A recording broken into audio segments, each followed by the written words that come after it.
Vous disiez, Lucci, quand Julia, notre programmatrice, prenait contact avec vous, vous disiez j'aimerais bien passer un message aussi aux Occidentaux, enfin aux dirigeants occidentaux notamment. Oui, oui, oui. Là, véritablement, Vladimir Poutine, il joue un va-tout, que ce soit du côté de Pokrovsk, où j'ai des amis, que ce soit du côté de Louhansk, où j'ai aussi des amis.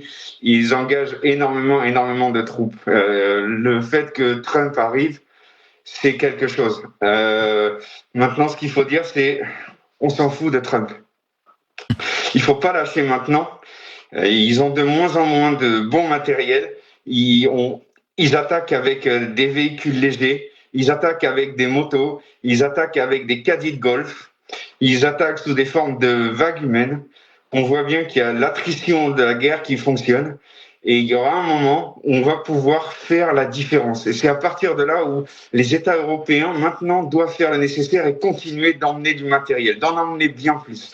La société Ukroboroprom, qui est la société d'armement ukrainienne, a largement les moyens de pouvoir faire la production pour l'année prochaine et de faire tout ce qu'il y a. Maintenant, la seule chose qui manque, c'est un peu d'argent. Si on continue d'envoyer de l'argent et qu'on continue à envoyer du matériel, on va les laisser s'écraser sur nos murs, ils pourront jamais progresser et oui, on pourra effectuer, comme si on peut dire, une défaite stratégique de la Russie.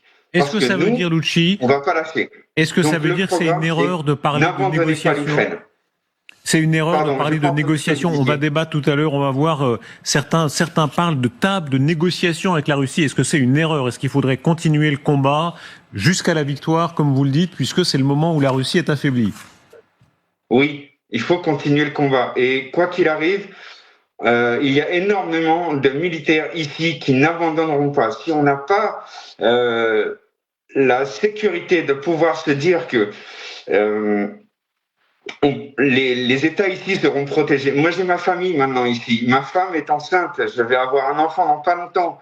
Je ne vais pas laisser ça comme ça. Je suis autant ukrainien que français. Donc maintenant, je ne vais pas lâcher ici. Et je serai comme tous les soldats qui sont ici. On ne va pas lâcher. Et on ne va pas laisser faire Trump qui nous dit non mais c'est bon, arrêtez de combattre. Oui, on pourra arrêter de combattre, mais pour ça il faudra une force qui pourra nous aider. Il faudra du matériel militaire. Et la démilitarisation, comme l'est demandé par Poutine, ce sera accepté par aucun militaire ici. Lucci, merci infiniment de la clarté de votre intervention ce soir. On va réagir à cela dans quelques instants. Regardez de quelle manière. Merci beaucoup, Lucci, d'avoir été avec nous en direct. Je rappelle que vous êtes combattant français. Si vous avez encore besoin de moi, je vous aiderai. Merci beaucoup. Merci d'être là. Combattant français dans la Légion internationale en Ukraine.